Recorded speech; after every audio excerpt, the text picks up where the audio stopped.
Entrevista de hoje eu converso com o juiz Jonatas Andrade, que atua no Tribunal Regional do Trabalho da 8ª Região do Pará e do Amapá e que conversa sobre o trabalho escravo e os impactos que ele traz para a infância e a sociedade.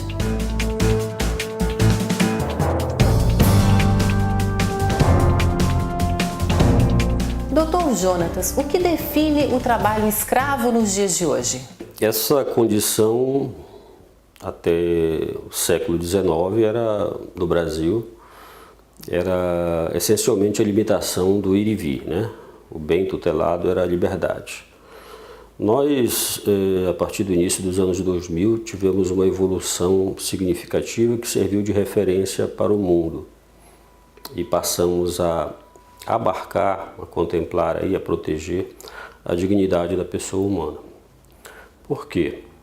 Porque além da questão da liberdade, muito especialmente a limitação da liberdade, ela era praticada de uma forma diferenciada, muito especialmente pela servidão por dívida, mas muito especialmente pela questão da degradação da dignidade da pessoa humana. Então você encontrava na fronteira de expansão econômica, principalmente na fronteira amazônica, pessoas sendo tratadas como bichos, ou melhor, muitas vezes pior do que animais. Você chegava em algumas fazendas e os trabalhadores estavam se alimentando junto com os animais, dormindo junto com os animais, tomando a mesma água que os animais. Se os animais fossem de raça, por exemplo, esses animais eram melhor tratados do que os próprios seres humanos. Então, essas condições e a luta, né, de muita gente, a morte de muita gente naquela região, muitos líderes de trabalhadores, como os irmãos Canuto, líderes sindicais como Expedito Ribeiro de Souza, levaram diretamente à mudança legislativa de 2003. E o trabalho escravo, hoje 90% dele se dá em razão da degradância do trabalho, ou seja, você cuidar do homem ou tratar o homem, explorar o trabalho dele como se ele não fosse digno.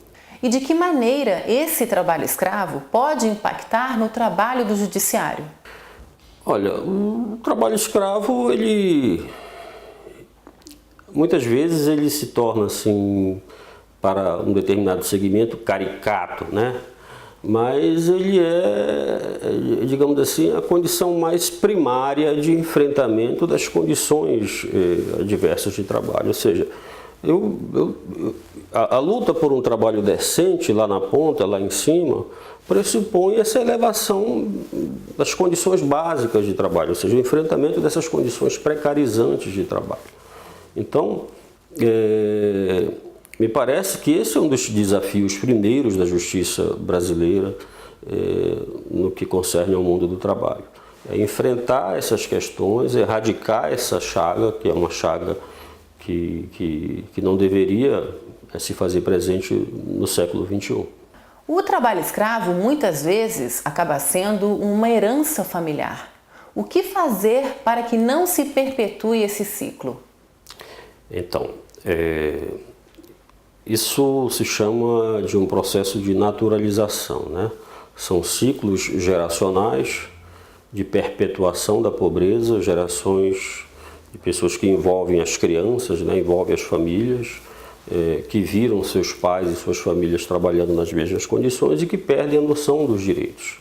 Então, só um trabalho de educação ou de reeducação dessas pessoas é que pode levar a um up, digamos assim, a um resgate de sua cidadania. Então, mais que um resgate da escravidão, é necessário um resgate de cidadania.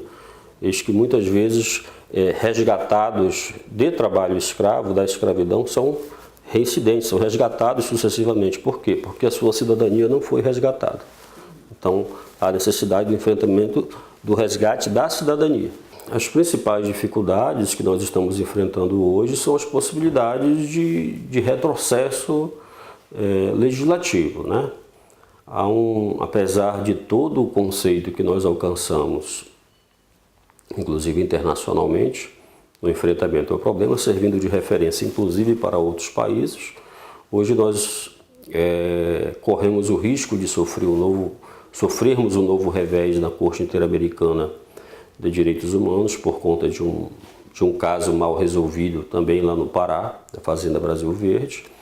E o Congresso Nacional se nos apresenta com vários projetos propondo, por exemplo, a redução do conceito de trabalho escravo, né? Para retirar aquele bem que nós especificamos aqui no início, que era a evolução de 2003, que era a dignidade. Deixar apenas o conceito de liberdade, que são muito poucos casos. O maior conceito, os maiores casos, o volume maior, é o de dignidade, é o enfrentamento da degradância do trabalho. E, para além disso, nós também temos enfrentado problemas no judiciário em relação à lista suja, né? Ela foi suspensa recentemente, foi reformulada para novas exigências e até agora não saiu, não foi publicada uma nova lista. Isso tem sido resolvido paliativamente com a publicação de listas de transparência através da Lei de Acesso à Informação pela Repórter Brasil. Mas esses são especialmente os nossos maiores obstáculos a serem enfrentados atualmente para que se evite retrocessos no enfrentamento a esse problema atualmente.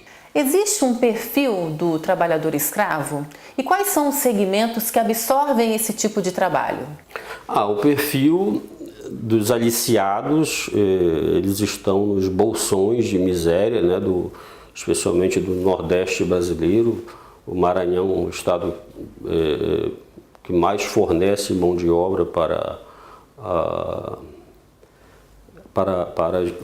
o aliciamento, né? Piauí, o Nordeste brasileiro tem potencialmente essa condição. E essas pessoas, por conta da sua vulnerabilidade econômica, social, o analfabetismo, né? Então essas pessoas precisam de uma atenção, de uma política especial para, como eu falei anteriormente, o resgate de sua cidadania, impedindo o seu aliciamento, né? Diante da sua vulnerabilidade, a possibilidade de seu aliciamento é muito grande. Os segmentos característicos que absorvem esse tipo de mão de obra são aqueles eram aqueles típicos da expansão da fronteira agrícola, muito especialmente, né? A fronteira que pressiona a Amazônia, que nós chamamos de o arco do desmatamento. Foi ali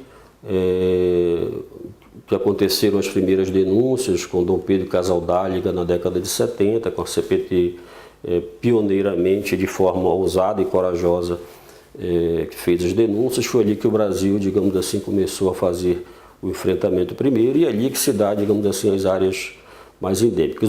As atividades que mais utilizam e utilizaram nesse período de 20 anos de política pública é a pecuária e a produção do carvão, né? Mais recentemente nós tivemos uma mudança desse perfil com grandes libertações em áreas urbanas, né? Isso pode estar muito relacionado com esses grandes eventos, obras do PAC que tivemos recentemente. Então, essas grandes obras absorveram muito essa mão de obra não qualificada. Então, houve grandes libertações nesses grandes empreendimentos, mas deve ser natural que isso reflua com digamos assim, o fim dessas grandes obras, né? A característica é essa, basicamente porque a longitude, a distância, a incomunicabilidade, a dificuldade de denúncia do campo é que facilita e possibilita a escravização, o fenômeno da escravização. De tempos em tempos é noticiado que grandes empresas, principalmente do ramo do vestuário, acabam se utilizando da mão de obra escrava. Nesse caso, quais são os fatores que o senhor acha que levam a isso? Essas empresas, em geral, elas têm buscado uma solução pela via do acordo, né, com o Ministério Público, e muito especialmente porque o prejuízo para a imagem delas é muito grande, né? E eu não saberia mensurar, acho que é muito difícil você dizer se esses acordos estão, digamos assim, adequados para a gravidade do que eles têm, do seu procedimento. Mas isso também é possível devido a barreiras, né? Devido à forma como se organiza o trabalho e a outras barreiras, assim como no campo e na Amazônia nós temos as distâncias, as grandes distâncias como impossibilidade e facilitação. Nesses grandes centros nós temos a barreira da língua. Geralmente se exploram pessoas que vêm para cá e que não têm, que são imigrantes, né? São latinos, são chineses mais recentemente, então essas pessoas têm a dificuldade da barreira da língua e por pressuposto a dificuldade da denúncia, de denunciar aquelas condições de trabalho precárias. Em 2012, o senhor ganhou o Prêmio Nacional de Direitos Humanos concedido pela Presidência da República. Isso vale como um incentivo para o senhor continuar o seu trabalho ou acaba não interferindo no que o senhor já vem fazendo? Não, a premiação ela é de todo bem-vinda. Ninguém seria, digamos, ingênuo de dizer e de desacreditar uma premiação desse porte, mas ela evidentemente aumenta a nossa responsabilidade, né? Mas também serve, como eu disse anteriormente, como uma blindagem para os enfrentamentos necessários nessa luta, que são muitos, né? As pessoas físicas e jurídicas que se beneficiam dessa prática se beneficiam por motivos econômicos, não é que elas sejam tenham uma personalidade má, boa ou má, não é isso. É que há, digamos assim, lucro ao fim e ao cabo, a ser deduzido. E se você interfere nisso, você também interfere nessa relação de custo. E aí você atrai, digamos assim, grandes inimigos em potencial. E essas premiações com certeza servem de blindagem e de reforço nesse enfrentamento. Ok, muito obrigada, Dr. Jonas Andrade, pela sua participação aqui no programa. Eu que agradeço pela oportunidade. E o Justiça Legal de hoje fica por aqui. Muito obrigada pela sua companhia e até a semana que vem.